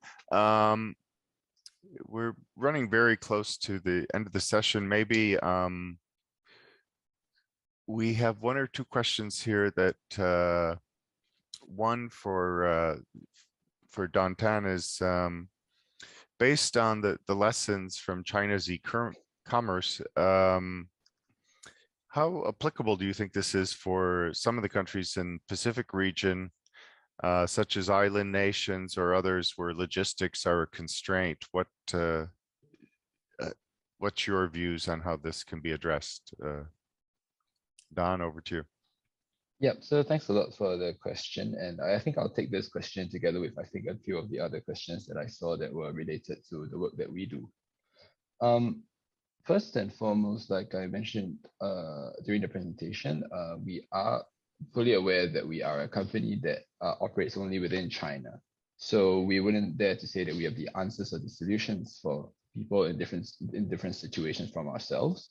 But there are certain elements, there are certain variables or inputs that we see that are quite important to make e-commerce work the way that that has worked for us. And we are very fortunate that there was a good infrastructure system, there was a good mobile system, and there were already established payment services or mobile payment services that we could tap on.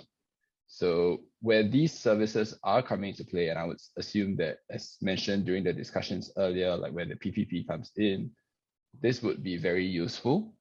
So it has to happen with some of these right elements around, and it would depend very much on the situation in that area. The other question that was also posed to me was regarding, I think, how sorry, let me see that question again, which is quality control, assurance mechanisms, and stuff like that. The main thing to know is that farmers and agri-merchants on the platform, they are not fly by night. What they do is that they want to set up a genuine, proper business. They want to make it sustainable, and they want to grow the business as well.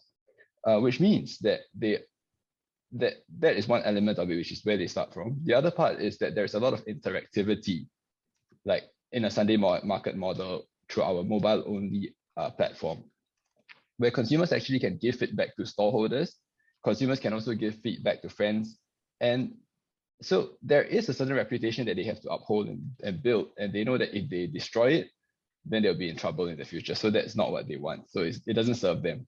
The other part of the puzzle, of course, is this is about consumer satisfaction. The other part is about education. It's about knowing whether the food they eat is safe. And that's something that we are also looking at. So in August 2020, we actually launched a research partnership with the Singapore Institute for Food and Biotech Innovation to develop cost-effective tests for contaminants throughout the process. So consumers can do some of the testing themselves to know about contaminants in the fruits and vegetables.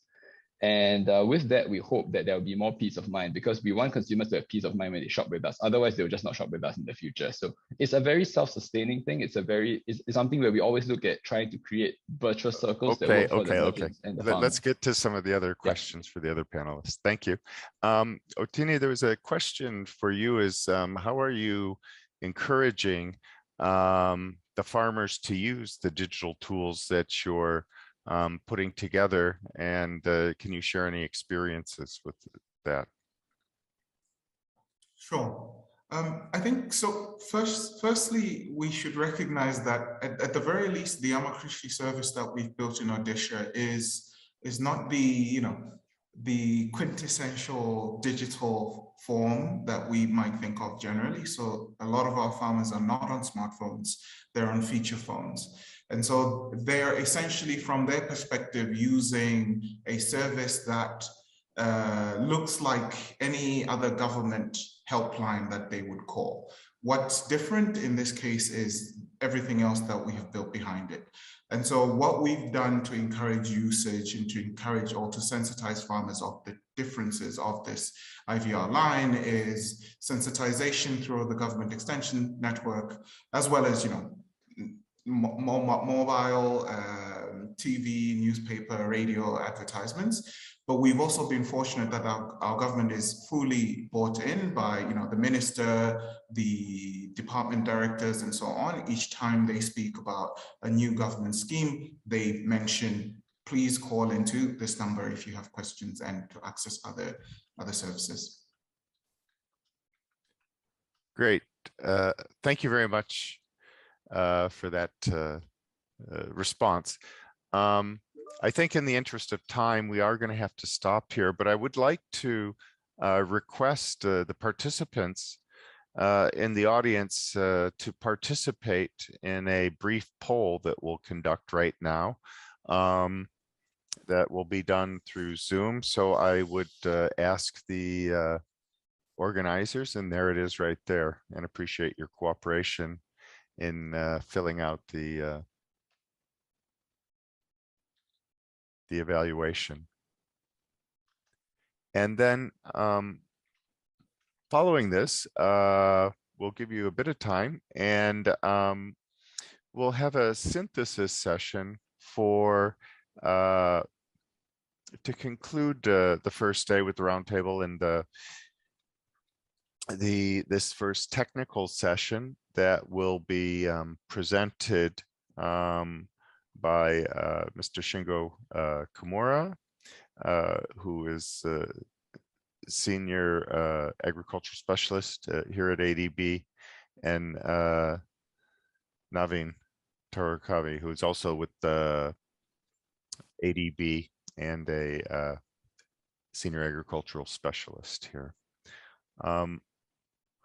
With that, I think we can close, but I would like to thank all of the presenters once again for really interesting presentations on giving us a lot to think about it, but also highlighting kind of the different opportunities, but the challenges in taking this forward.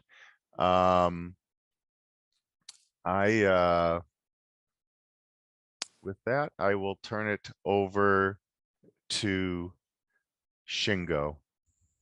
Shingo, the floor is yours. Okay, Tom, thank you very much. So my job is to summarize this discussion at the first session leaders forums. And I'm not going to summarize all the rich discussions. And but here I have just take a few takeaways from the the message we received in the session. First, at ADB's Vice President Kasani and IFA's Associate Vice President Mr. Brown presented key challenges we face for food system transformation in the region, and their presentation set a scene for the preceding discussion at the forum. And we had very lively discussions with the key leaders in the regions, Shingen Fan, Yutaka Arai, and Kauduk Fat. So I would say we learned, I think I would take on 3 points.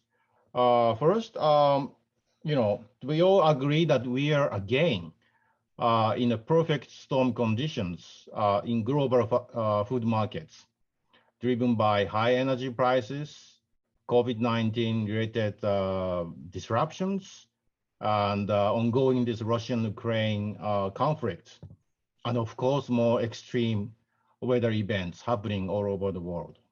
So we need to manage all these situations well, and we have lessons actually learned from the previous food crisis. A lot of speakers emphasized the importance of open and transparent trade, which are playing a key role here. And we also need to monitor the global market situations. But also it's important to look at the evolution of local food security situation at the country or sub-regional level, because its situation is very different depending on the countries. We really need to monitor the situations of our developing member countries for the next 6 to 12 months very intensively. And we must be ready to provide timely and effective social protection measures. Some of the speakers emphasized the importance of enhancing local capacity of producing healthy and nutritious food, in addition to this importance of global trade. The second point, in the medium to long term, many speakers agree that climate change impose the major challenges to food and agriculture sector in the regions. And the sector will be suffering more from more extreme weather events, but also the sector play a key role in the climate change mitigations. So they emphasize the important role of technological innovations, but also call for more integrated and coordinated policy responses. So we need financing mechanism, policy interventions, research and development, and capacity building at local level to promote climate smart agriculture technologies. Just pick one point, Professor Fan also emphasized the opportunity of exploring carbon credit market to allow farmers to get return from the adopting climate smart agriculture technologies. Lastly, all of the speakers call for a platform of knowledge sharing, including government, private sector, international organizations like us, also the non-governmental organizations, on this food system transformation in the region, so that response from all the parties are aligned and collaborate with each other. In particular, Vice Minister of Japan's Minister of Agriculture, Yutaka Arai, expressed a high level of expectation to ADB, and also high willingness to work with ADB and the other DMC government to support this regional food system transformation. So we will have more opportunity to discuss these key issues in the next few days from various aspects. We already had a very lively discussion on the digitalization issues. And I hope we can elevate the discussion of our partnership with different organizations present today. With that, I will stop my summary of the session. Thank you, Tom. Thank you, Shingo. And now over to you, Navin. Thank you, Tom. So to synthesize the digital technology for agriculture session we just had, I just put forth a few points. I think the first thing that came across all the speakers, the panelists, and the keynote speakers, we need to take a problem-driven approach to digital technologies for agriculture. I think often solutions that will potentially disrupt our food systems may lie at the intersection of public sector, private sector, and agriculture sector players. So we need to always keep this in mind. There's a need to promote digital solutions for scaling good agriculture practices. So if that means that we can introduce a low-cost robotics to a smallholder, we should definitely try to see the feasibility of it. In agriculture value chains, there is a need to enhance the transparency. That means we need to allow free movement of data, financial services, and knowledge across the supply chain. So there needs to be effort on the direction. And while we need to look for solutions that directly disrupt farmers and value chains, as one of our panelists, Mr. Grant, pointed out, we can also look for approaches where we can indirectly disrupt by supporting research institutions such as CJR, come up with better seed varieties, or come up with better ways to manage the crop and so on. So there is also a need to support globalizing value chains, supply chains, at the same time promoting local agri-food systems. And all the speakers described the need to keep farmers' skills and capacity at the heart of designing digital solutions. Pinduoduo, precision development, as for example, highlighted those aspects. Ground reality largely determines the success of the solution. Therefore, empathy for the ground reality needs to be considered all the time. So that came across in all the experiences.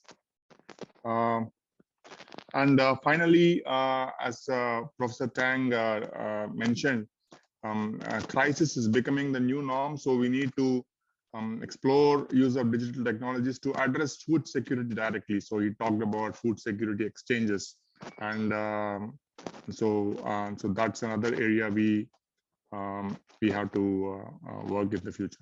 So we look forward to, as Shingo mentioned, elevating this discussion in the next few days. Thanks, everyone. Back to you, Tom. Thank you very much, Navin, for a good summary of what we just discussed. Thank you very much, Navin, for the summary there of what I thought was a very interesting and useful session. I understand now we have some videos that people can stay and watch. These were produced for the forum and address some of the issues we're talking about. But otherwise, with that, I'd like to again thank everybody who participated, the panelists, all the speakers, and especially the participants who joined us for this session, and encourage you to come for the other technical sessions. And if we did not get to your questions, we will try to respond by email. But with that, I'd like to thank everybody for participating and joining us today.